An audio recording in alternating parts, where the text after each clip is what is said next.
Colonel Hayes stood at the observation window of the main dome and looked out at the purple-tinted landscape of 442B. Behind him, the colony hummed with activity. People moved through corridors, checking equipment, growing food, running experiments. It had been 8 months since the human settlement arrived on this alien world, and still felt the weight of responsibility with every passing day. His daughter Emma was 7 years old. She was the first human child to take her first steps on an alien world, remembered the moment she was born in the colony's medical bay. Dr. Lisa Monroe had placed the newborn in his arms, and he had looked down at this tiny human life and made a silent promise. He would keep her safe. He would make sure that bringing humanity's children to this distant world was not a mistake. Emma loved the greenhouse. She spent most of her afternoons there with Dr. Lisa Monroe, learning about the earth plants that had been modified to grow in 442B's gravity and strange atmosphere. The little girl would run between rows of vegetables and flowering plants, touching the leaves, asking endless questions about why the soil was different colors and why some plants grew so much bigger than they did on Earth. On this particular afternoon was in the command center reviewing supply manifests with the colony's only security officer. Was a serious man who took his job very seriously. He monitored the perimeter sensors constantly, watching for signs of danger from the alien creatures that lived on this world. The colony's automated door system had a minor glitch that day.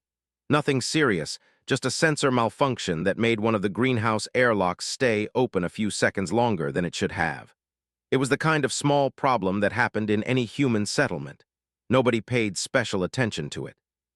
Emma noticed the open door. Her curious mind, the same curious mind that made her ask so many questions about the plants, decided that she wanted to see more of the world outside. She was not thinking about danger. She was only thinking about discovery. She did not ask for permission. She simply walked through the open airlock and out onto the purple surface of an alien world. The ground was soft beneath her feet, like walking on moss. Emma had worn her light shoes, not the heavy protective boots that the adults always wore. The moss felt nice between her toes through the fabric. Around her, the bioluminescent plants were beginning to glow as the day grew darker. The flowers responded to her touch, lighting up in patterns of blue and green when her small hands brushed their petals. Emma walked further from the dome than any human child had walked before. She did not know how far she had gone. She did not have the ability to track distance or time the way adults did. She only knew that the world was beautiful and strange and full of things she wanted to touch. 3 kilometers from the main dome, the landscape changed. The soft ground became harder. Tall crystal formations rose up from the earth like natural skyscrapers. These crystals caught the light from the bioluminescent plants and threw it back in complicated patterns.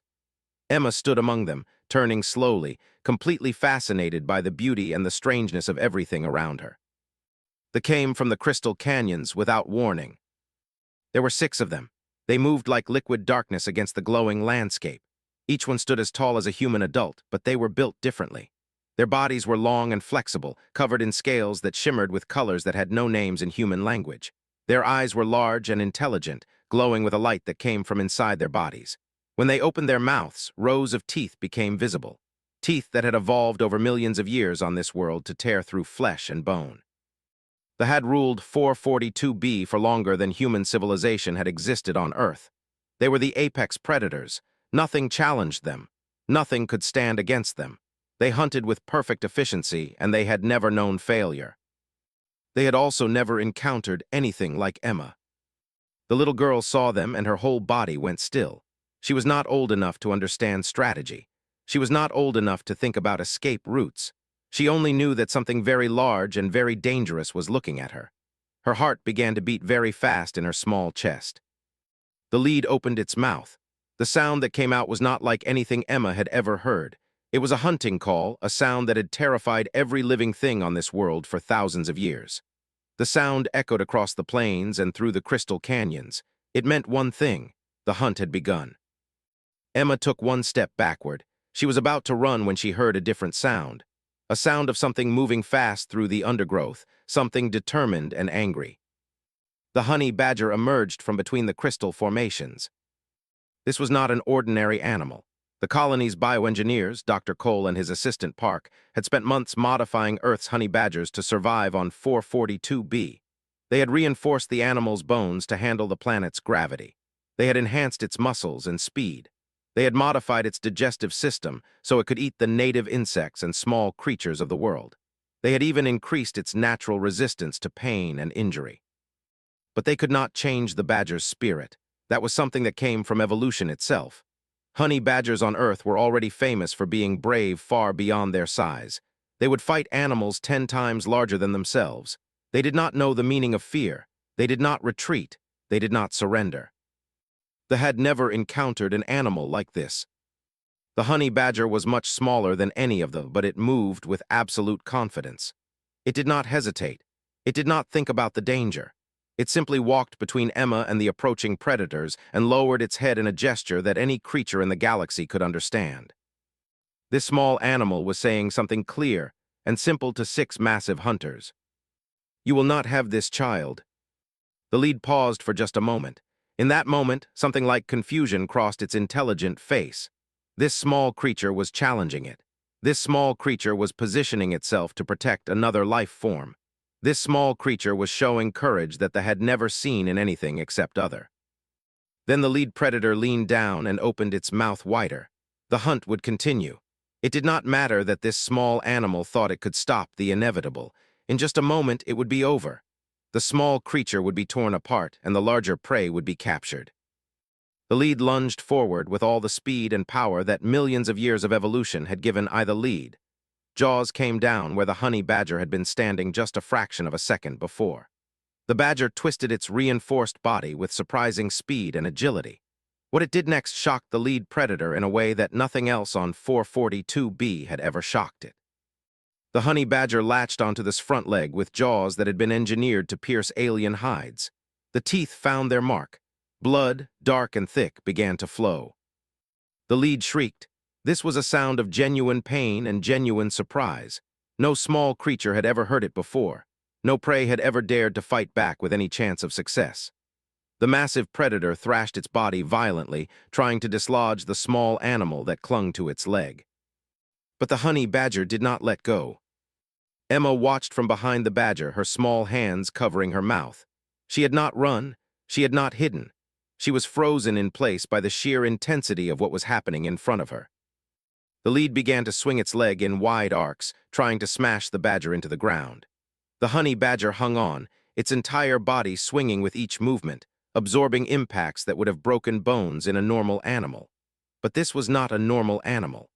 The modifications that Dr. Cole had made to its skeleton meant that it could take punishment that would kill an earth badger many times over. Then the second attacked from the side. It moved with the same predatory grace as its pack leader, its claws extended, ready to tear through flesh. But the honey badger was ready. It released its grip on the first's leg and rolled underneath the attack with remarkable nimbleness for a creature of its size. The second's claws passed directly over the badger's body, slashing through empty air. Before the second predator could recover, the honey badger drove upward with all the strength in its modified muscles. Its reinforced head connected directly with the second's jaw. The sound of impact echoed across the crystal plains. The second stumbled backward, its jaw hanging at an angle that was not correct. It shrieked in pain and rage. 2 of them were now hurt and furious. Emma screamed, not just in terror, although terror was definitely part of what she felt. She screamed because something deeper inside her recognized what was happening. This small creature was fighting for her. A tiny animal was standing between her and death. A creature that she had played with in the colonies was showing a kind of courage that she had never seen before.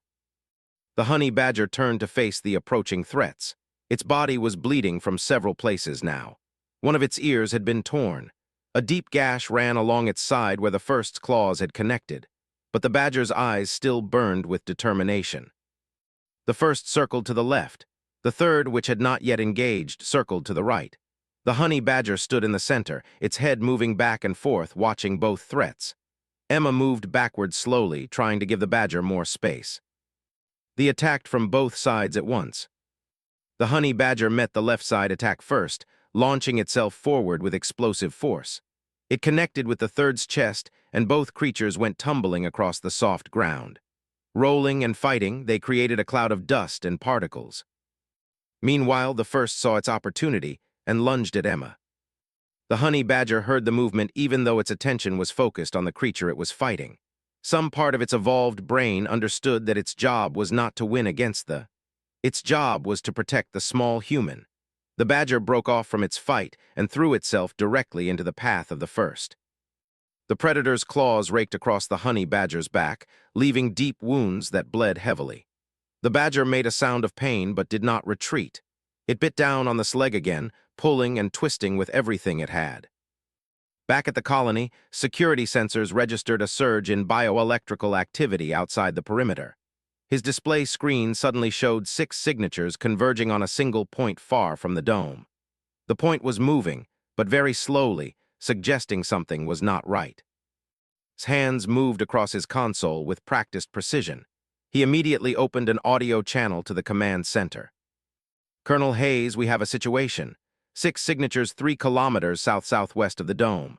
They are clustered in a tight group moving slowly. Hayes was on his feet before finished speaking.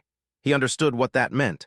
They only clustered together like that when they were hunting something. Show me, said, pulling up the location on his own screen. The coordinates appeared. His blood went cold. Those coordinates were in the direction of the crystal canyons, and Emma was not in the greenhouse. When he had looked for her 5 minutes ago, Dr. Lisa Monroe had said the girl was napping in the dome. But Dr. Monroe had only assumed that. Nobody had actually checked. Moved faster than he had moved since his military days. He grabbed an atmospheric suit from the equipment locker, pulling it on with desperate speed.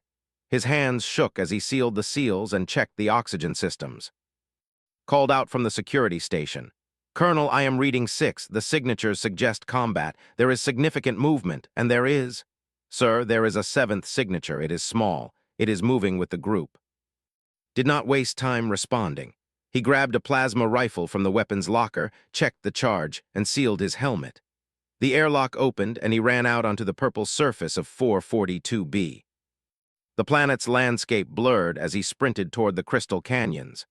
His voice came through his helmet communication system, providing coordinates and distance updates. You are 2 kilometers out, Colonel. 1.5 kilometers. 1 kilometer. Combat signatures indicate the small creature is still moving. They are still engaged. As Ran continued to provide real-time information, the bioelectrical readings showed the honey badger's vital signs weakening. Its heart rate was accelerating. Its energy output was dropping. The creature was losing blood and losing stamina. Though, on the other hand, showed only minor injuries. They had not seriously engaged yet. They had been testing the small creature, learning what it could do. But now it was becoming clear that the badger was running out of resources. Pushed his legs harder, sweat poured down his face inside the helmet. His breath came in hard gasps, but he did not slow down. He had 1 daughter. Only 1 child had been born to humanity on this alien world, and he would not lose her, not to alien predators, not to anything. His voice in his helmet grew more urgent. 500 meters, Colonel. They are closing in. The small creature is still fighting, but... Colonel, it is going to die. It cannot win this fight. Colonel Hayes reached the edge of the crystal canyon and slid down the slope to the valley floor. They turned toward him. All of them. All 6 predators, their attention suddenly diverted from the small, dying badger to this new threat that had appeared on their hunting ground. The honey badger's entire body heaved with exhaustion. Its breathing was shallow and labored. Deep lacerations covered its flanks and legs. One of its rear legs seemed to move incorrectly, suggesting that the bone was broken. But the badger remained standing between Emma and the... It did not collapse. It did not flee. Emma saw her father, and a cry escaped from her throat. She wanted to run to him, but she did not leave the badger's side. Her small hands remained gripping the animal's matted fur. The lead examined with intelligent eyes. This was a tall creature, standing upright on 2 legs like the small prey creature, but much larger, much more dangerous looking. This creature wore a strange covering of technology and carried a device that this experience recognized as a weapon. The lead had killed thousands of creatures on 442B. It had ruled this world for longer than human civilization had existed anywhere in the galaxy. It had never encountered a species that would run toward danger to protect its young. Such concepts did not exist in the worldview.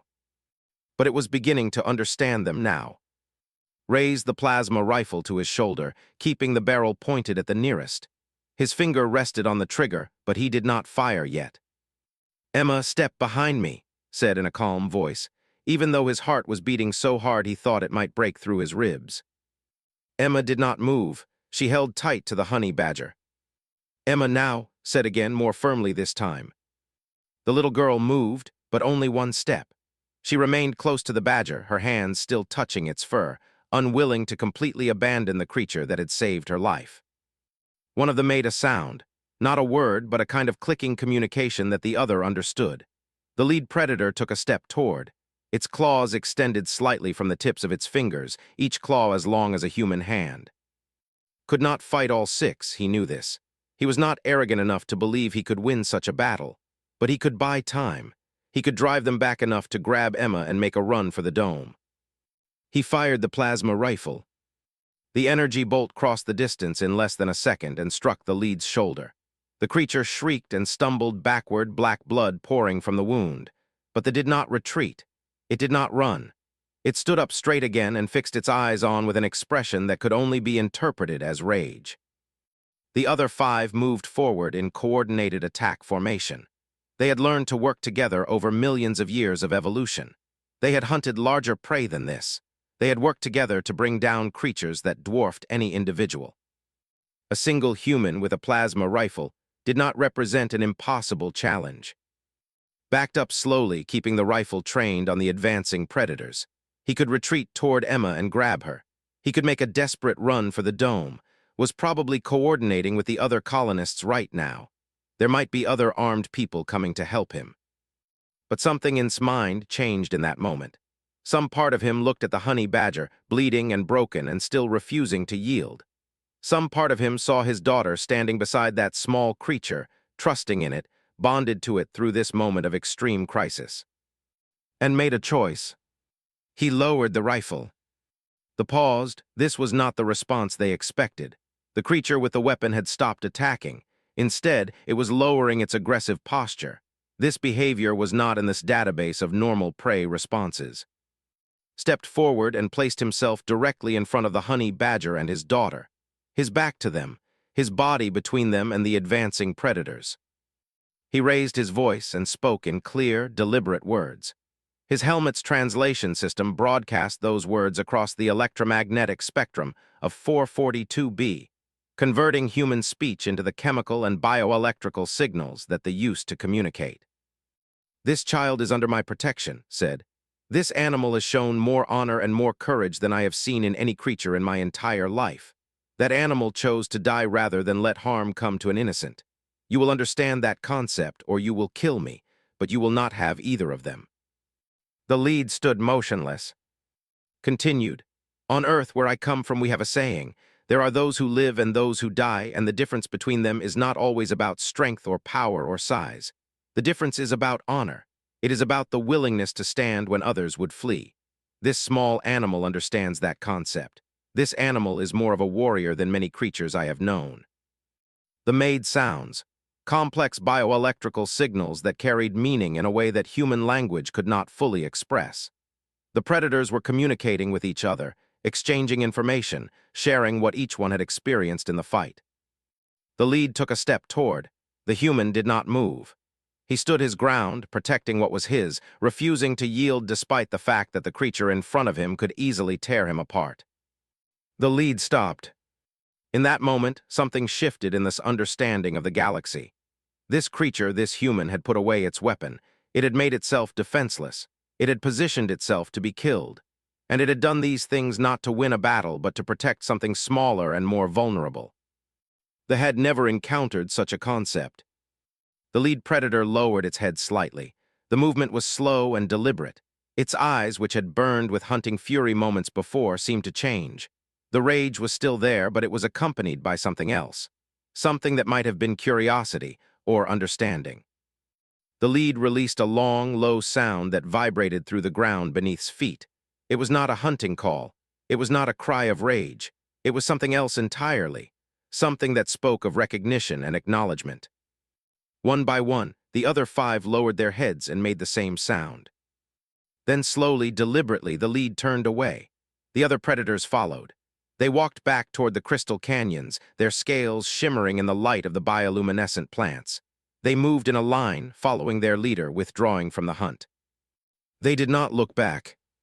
Remained standing in the same position, his body shaking with adrenaline, his breath coming in gasps inside his sealed helmet. Behind him, Emma released her grip on the honey badger and ran forward, wrapping her small arms around her father's legs.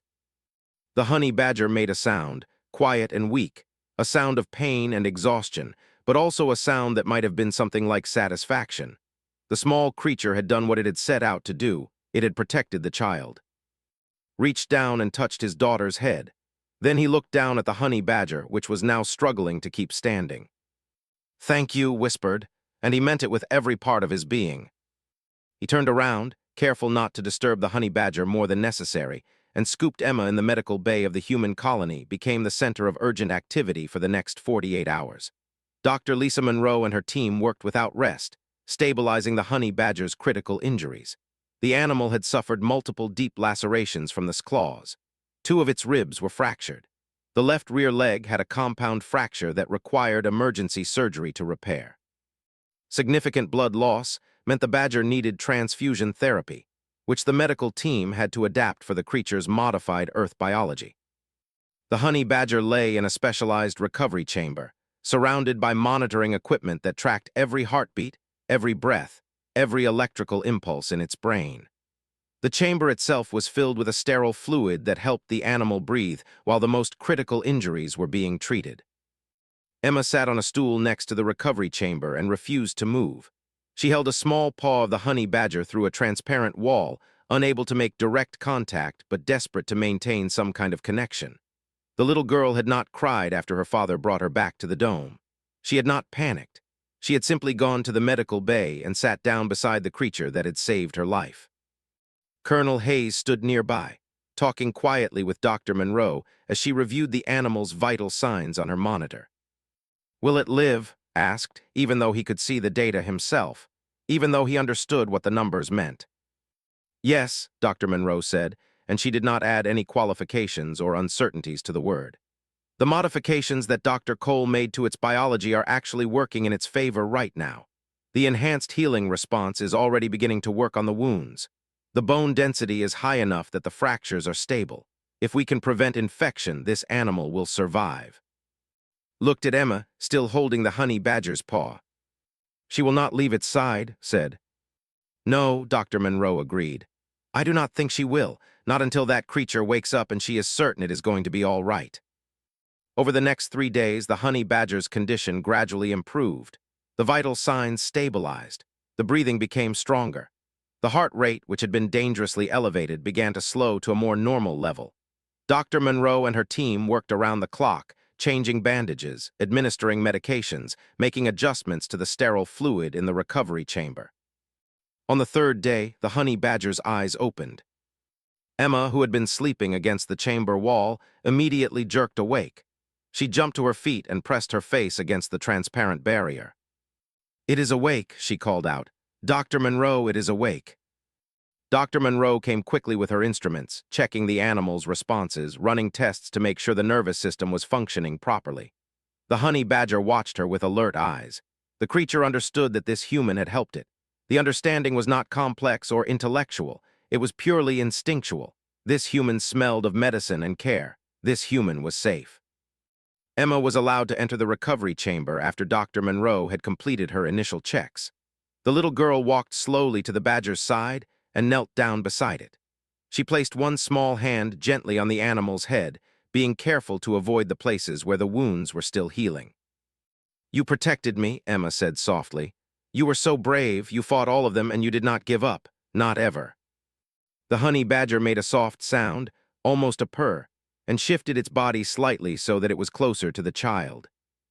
Meanwhile, in the command center, Colonel was composing the official report that would be sent to Earth on the next communication vessel. The message would travel through space for 3 years before it reached human civilization. He wanted to make sure he got the words exactly right. He wrote, "The of 442b have shown themselves to be capable of understanding and respecting concepts that we once thought were unique to human beings. Honor, sacrifice, protection of the vulnerable. These ideas have been communicated not through words or diplomatic statements, but through the actions of a small Earth creature and the willingness of human beings to stand and fight when our young are threatened. The species sharing this world with us is not our enemy. We have proven to them that we are something they did not know existed. We are protectors. We are willing to die for what we love. And we have taught them that this is not a weakness, it is a strength. On the morning of the fourth day, the return to the colony. Every person in the dome tensed. Every hand moved toward a weapon. But Colonel, after reviewing sensor data and understanding that they were not in any kind of attack posture, ordered everyone to stand down. He walked to the main observation window and watched as 6 approached the colony's perimeter. They moved slowly and deliberately. They made no aggressive gestures. They simply approached and then stopped at a respectful distance. Made a decision. He walked to the airlock and sealed on a full atmosphere suit. He armed himself with a plasma rifle, not because he expected to use it, but because the protocols demanded it. Then he stepped out onto the surface of 442B and walked toward the waiting. The lead, the one that had fired upon in the canyon, was now. The wound on its shoulder was a dark line across its shimmering scales, but the creature did not seem hostile. It seemed almost peaceful. Stopped at a distance of about 5 meters from the lead. He slowly lowered his rifle and held it in a neutral position. The lead made a complex series of sounds and bioelectrical signals. His helmet translator worked to decode the meaning. Slowly, meaning began to form in his mind. Not words exactly, but pure concepts translated into human neural patterns. The small creature, the translation said. The small creature chose your offspring over its own survival. It did this knowing the cost. It did this without hesitation. We have no word in our language for this thing it did. We have no name for this kind of courage. But we understand now that it exists. We understand that your kind is not prey. Your kind is something we did not know existed. Swallowed hard, he did not speak. He simply nodded slowly, understanding that communication had just taken place on a level that transcended language. The lead extended one clawed appendage. It was a gesture that carried meaning, an offer, a bridge between species. Reached out and carefully placed his gloved hand against this clawed appendage. Neither creature spoke. Neither creature moved. They simply stood there, human and alien, making contact across the vast gulf that separated their species. In that moment, history changed. The conflict that might have escalated into genocide on both sides was averted. War was replaced with the beginning of understanding. Over the next few weeks, Dr. Park documented unprecedented instances of cross-species communication. They began to bring offerings of food that their scientists had determined would be safe for human consumption. They shared data about 442B's ecosystem, information that had taken them to accumulate. But more importantly, they began to change their understanding of themselves. They had been the apex predators of their world for so long that they had forgotten what it meant to respect another species. They had viewed all other life forms as either competitors or prey or nothing at all. The honey badger had taught them otherwise. A small creature had shown them that courage was not about size or power. It was about choice. It was about willingness. The honey badger had chosen to stand. The honey badger had chosen to fight. The honey badger had chosen to die rather than surrender the child in its care. And Colonel Hayes, by laying down his weapon and choosing to protect rather than conquer, had reinforced that lesson in a way that all of them could understand. Peace was still fragile. Trust would take time to build.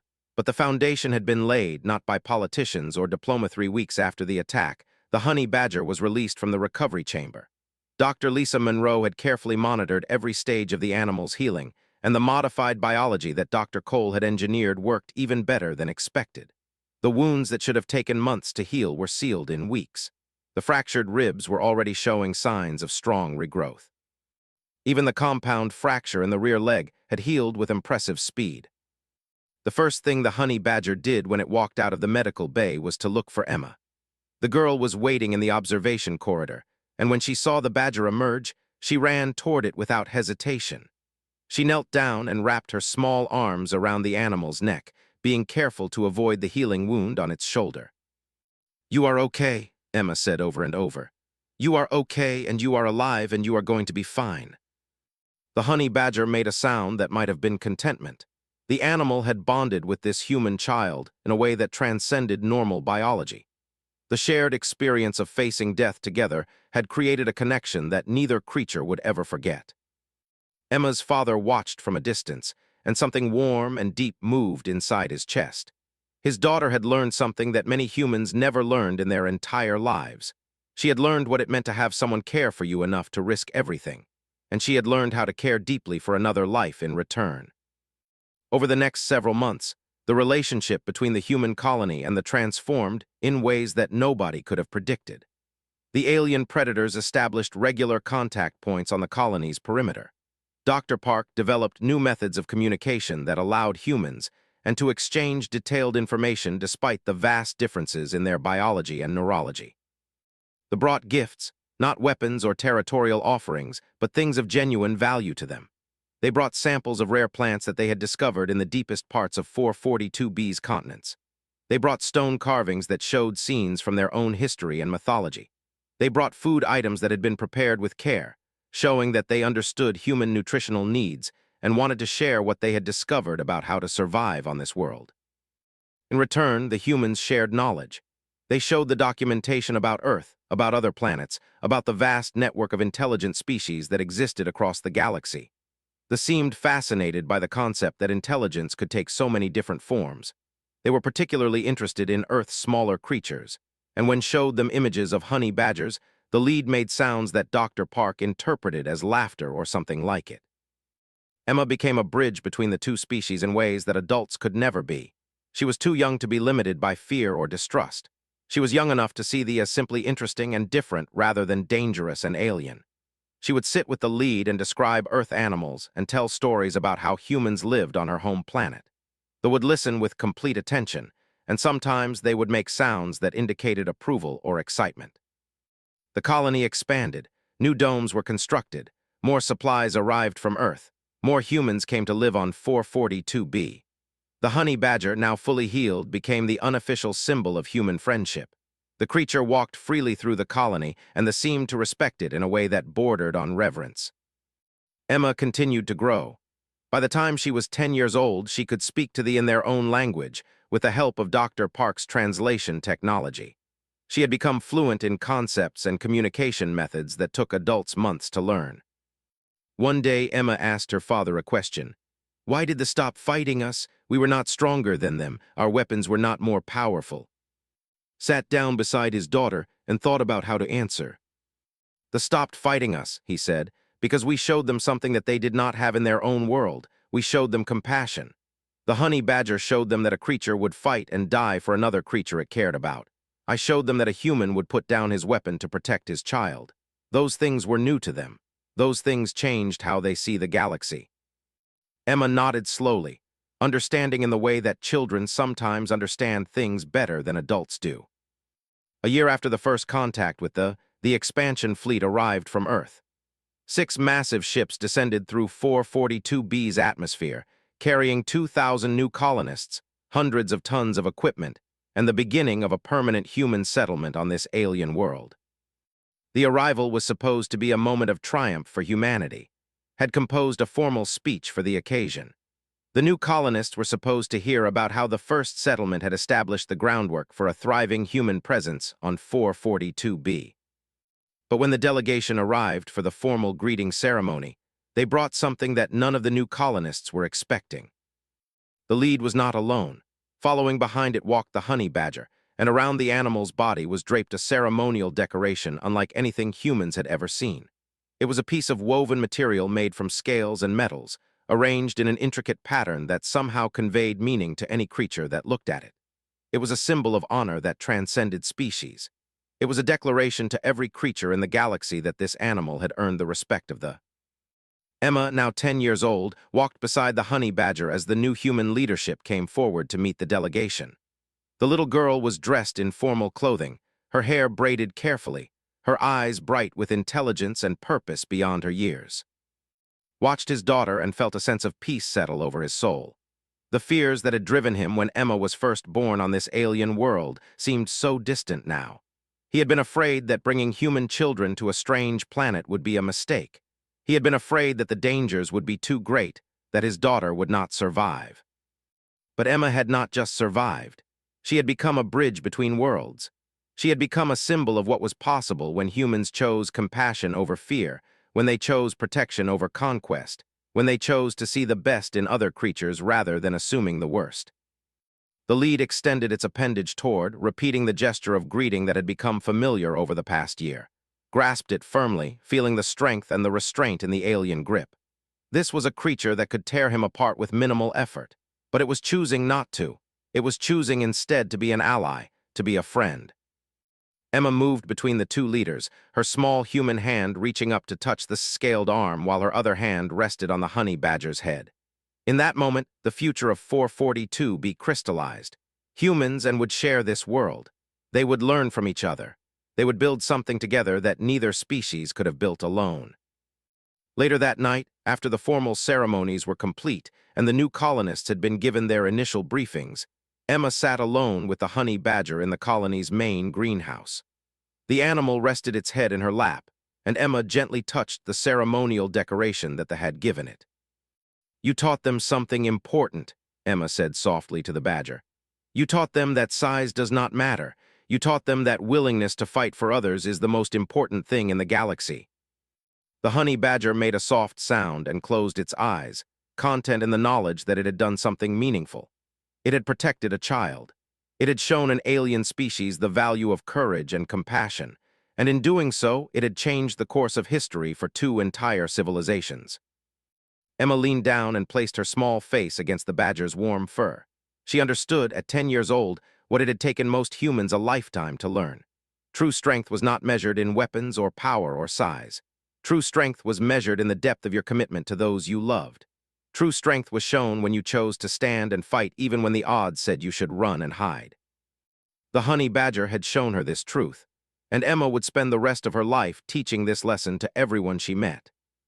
But by a small creature with a brave heart and a human father who understood that true strength was measured not by the size of your weapons, but by the depth of your love for others.